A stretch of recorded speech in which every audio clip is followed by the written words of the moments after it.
Hey everyone, welcome back to my channel. I don't usually talk about sensitive subjects like AMC stock. For example, I have 300 shares, and I'm going to take a sip of soda real quick. The reason why I'm actually saying anything on this is, well, I'm a nobody, so I don't think any of the apes are going to really pay attention to me anyway, but I am an ape too. I went into the play for a couple reasons. So I'm going to start off by saying I was a marketing director for some movie theaters. It was nonprofit, but one movie theater would show mainstream cinema, and the other movie theater would show independent films. So I'm familiar with both ends of the spectrum, and I'm familiar with being a marketing director that targeted two different demographics. One that was for the arts, one that was more for the mainstream cinema. And I was there when COVID hit, and we were literally getting maybe 3 people a week, maybe 3 to 5 customers a week. That's how bad it was. Um, why I'm talking about it though, as a marketing director, with that kind of viewpoint, is because I'm gonna curse, and this is I don't have monetization anyways. I'm gonna say it anyway. It's bullshit about what the media is doing and how it's bought off by these freaking people. It really is. And I work. Trust me, I'm a digital marketer, so I can tell you that the media is bought off, and that goes for anything you can think of. Because listen, when to get my master's degree, I had to take ethics courses on big data, so I can tell you that you have to be ethical. And the only reason why I'm in nonprofit is because I don't want to lose my soul. I don't. I'll never make a whole bunch of money because I'll be sticking to nonprofit, but that's me. I don't really care about that. I want to help people and create a community, and I was working towards creating an artistic community using that. And yes, we did show different types of films, and the issue I'm trying to bring up is just how many freaking stories that they're trying to drive. This has been going on for years anyway. Like, they bet on a company, and they put out a false narrative and control. It's their Vegas table. It's how they bet. And to be honest, I would have liked my fair share of the pie too. I work hard, like just like anybody else, just like every other ape. We work real hard for our money, and only be kicked down around by these people who have a whole bunch of money. And I can understand the whole narrative where people are like, "Oh, well, you're just lazy." No, most of us work, and a lot of the companies I have, not a really great 401k, and there's not a lot of retirement options. So I invested in the stock market. I would put little bits of my paycheck away, and it wasn't just AMC though. I did buy into the whole AMC hype, but to be honest with you, like, I worked at a movie theater, and I know the the potential it has. And what I always told the theater that I worked for was, if we don't adapt to the digital shift that is going to happen, we're going to be dead in the water. And AMC is actually doing things. Like, the problems that I had working for this company was the inability to have that future foresight, to think, okay, well, we got to shift and think of things on a different level, a different technological level. And it wasn't just lack of foresight, but it was lack of money, being a nonprofit, so they really couldn't do anything like that. Um, but the problem is that he's actually doing these things, and he's talking about partnerships. Adam Aaron is actually like running the company. I invested and bought my shares not because of this whole hype. I bought it because he's doing the things that I saw through marketing research that would save the industry. And to adapt these new technological advancements, and to kind of partner and try to create partnerships with the digital platforms, that is what's going to save the movie theater genre. And I feel like, while this is pipe dreaming here, if I owned a company, I would be freaking suing all these places for the false narrative. I get it. I get it. But, like, I'm going to pull up a page here. See, I've been doing this. So let's just say I started investing in AMC when it was like $7, $8. Like, it was really far down. It was right before January. It was right at the beginning of January, maybe into December last year, and I've been in this play the whole time, and I am going to hold. I feel like there's so much corruption in Wall Street, and it's been like that since for a while. And we went through the 2008 housing crisis, and let me tell you, I was a caregiver since I was 15. I worked 2 jobs, took care of my parents, went to school, and what really ticks me off is my dad died right in 2009. End of 2008, 2009. It was like the New Year's Eve. And the house went into foreclosure because of all this nonsense, because the money was tied and all that crap that happened. So I went through that, and I had to fight to keep the house from my sick mom, who was only lasted a few more years. And I was there, and I had to walk away from that. And to see, I was part of that. I wasn't like one of these poor people that you saw getting kicked out of their homes at those heart-wrenching scenes. They can turn a blind eye to that shit and just point and wag their fingers down at us. And I don't like that. I don't like that type of narrative. Like, you know, I'll never get rich being a person that cares for other people, but I don't really give a crap about that. I work hard. I care about the people that are around me, and that's just how it is. And this whole narrative that's going on, it makes me proud to be an ape, and it makes me proud to be holding, and I will hold. And I'm going to pull up something like every single day you got articles like this. This is so frequent. And I listened to the Motley Fool when I was looking at blue chip stocks to invest in so I can create a portfolio. I don't trust them far as I can throw a penny. Or how about this? I don't trust them as far as I can throw a bowling ball, and you can see I'm not very strong. So I don't trust them very much. I've lost faith in this. I've lost faith in so much of these so-called advisors, stock advisors, that they come out with this crap narrative all the damn time. You know, you want to just talk shit about a stock. You want to talk shit about the company instead of actually like providing useful freaking anything useful whatsoever. Then you got this asshole right here. I'll get banned for it too. I went on his freaking AMC scam crap. He's butthurt. He's trying to be a freaking Wall Street, Wolf of Wall Street. He's an idiot.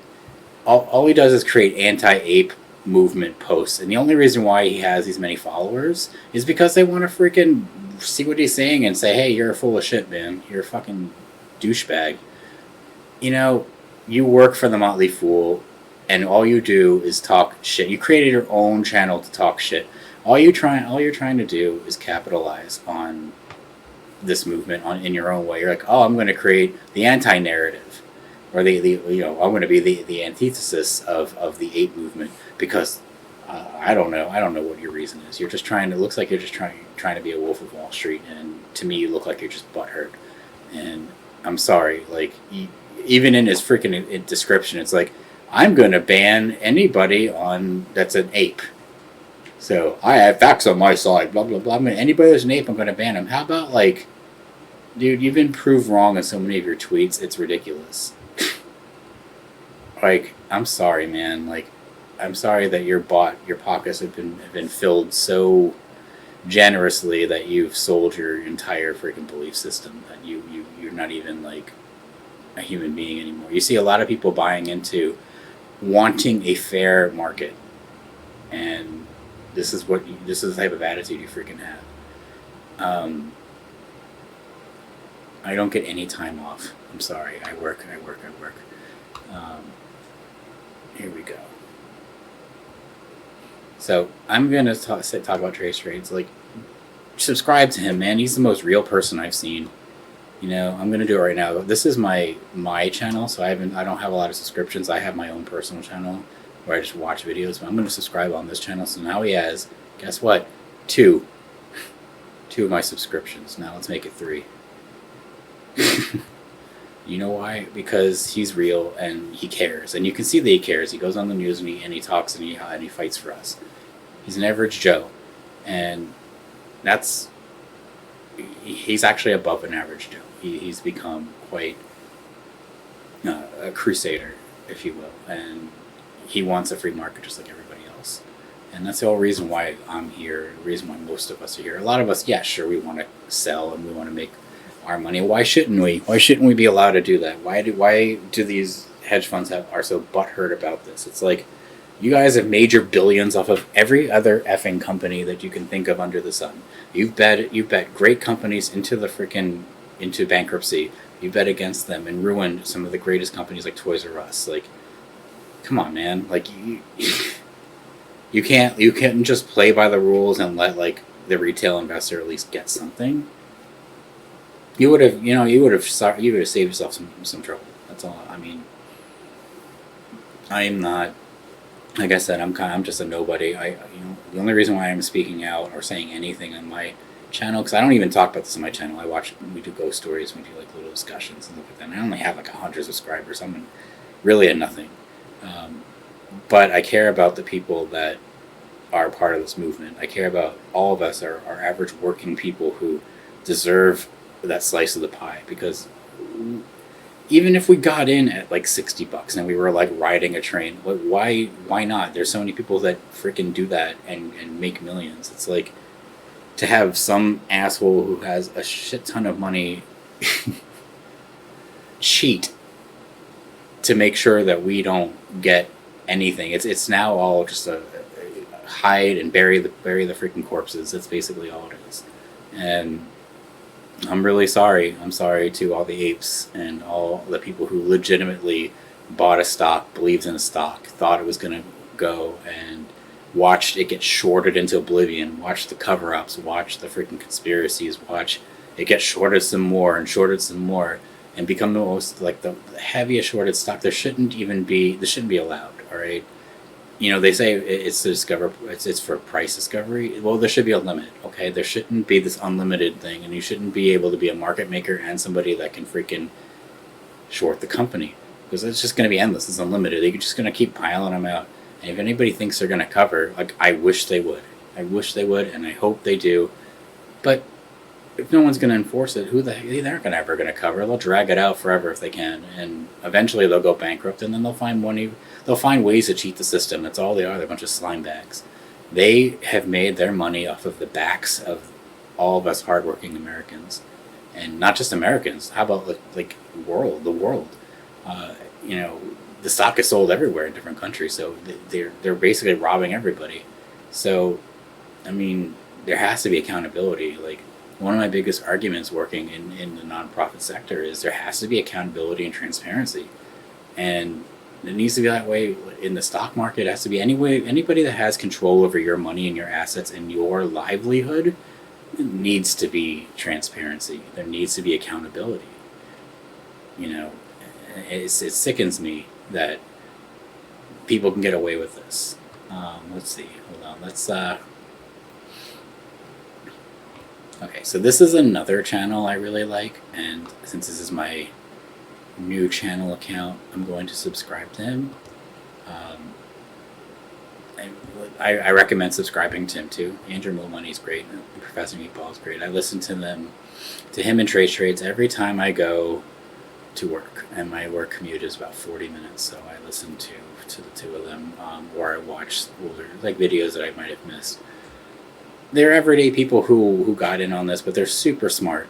I don't have the mentality, I don't have the math to do what they do. I am, like I said, a marketer. I'm an artist.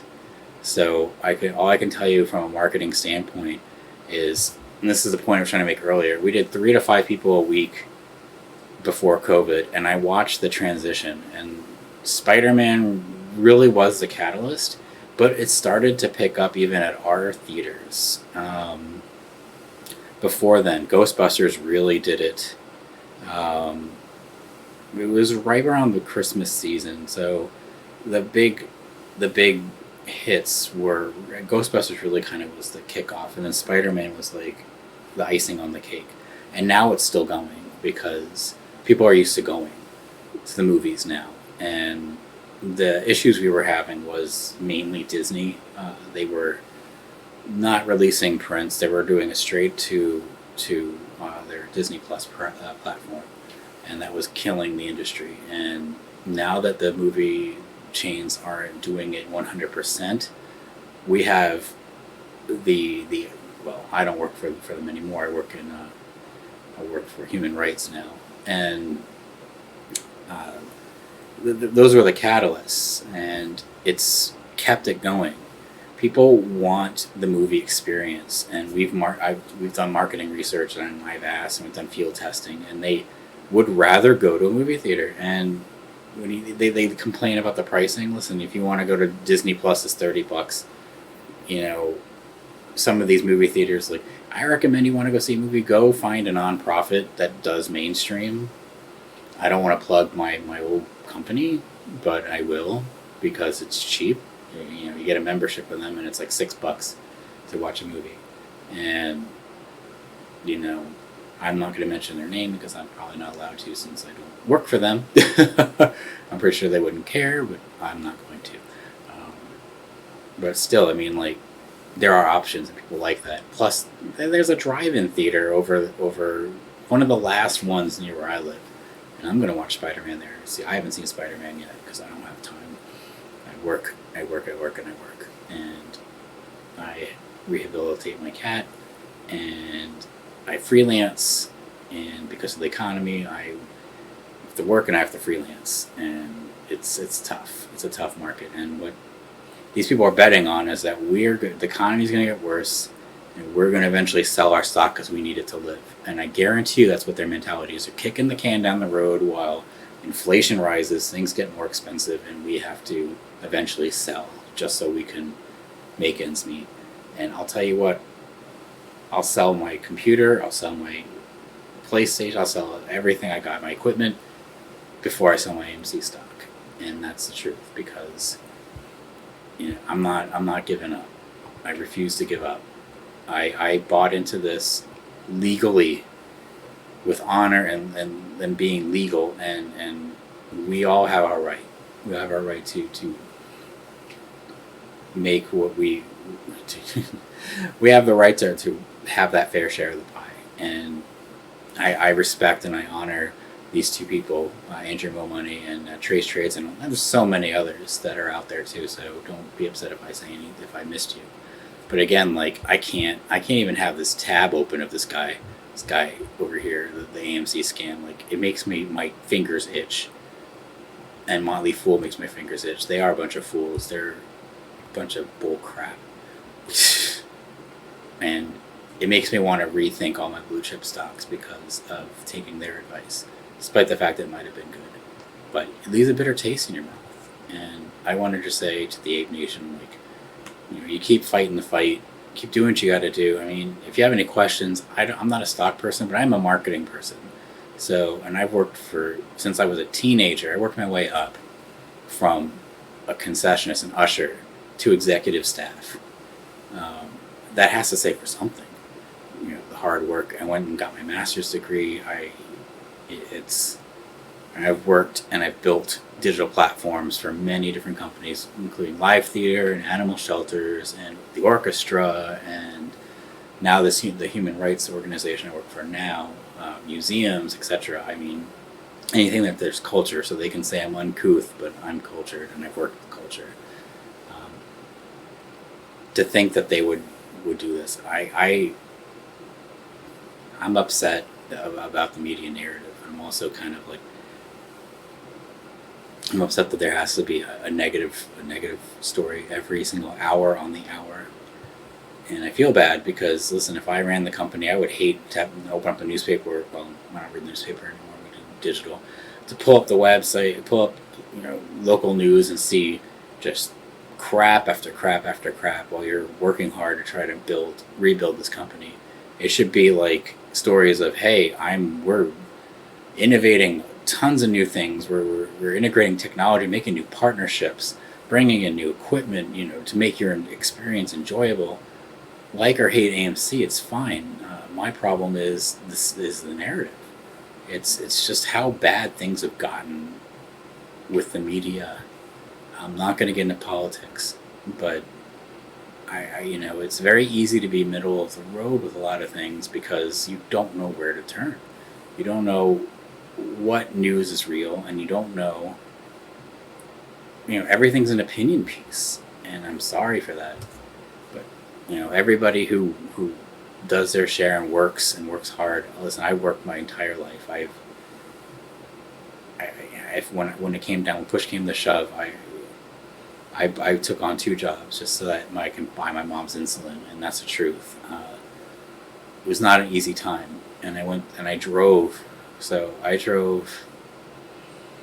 I don't want to really reveal. I mean, if you look me up, you can probably just find out where I live anyway. But I drove an hour and a half to 2 hours to school. That's how far away it was. I got into a program that I had to commute because I couldn't leave my mom. My mom was too sick, and I didn't want to not be in the program.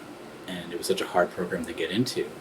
So those are the sacrifices I made and the hard work. And it's despicable to see this type of thing happen when we are just trying to play the game the right way.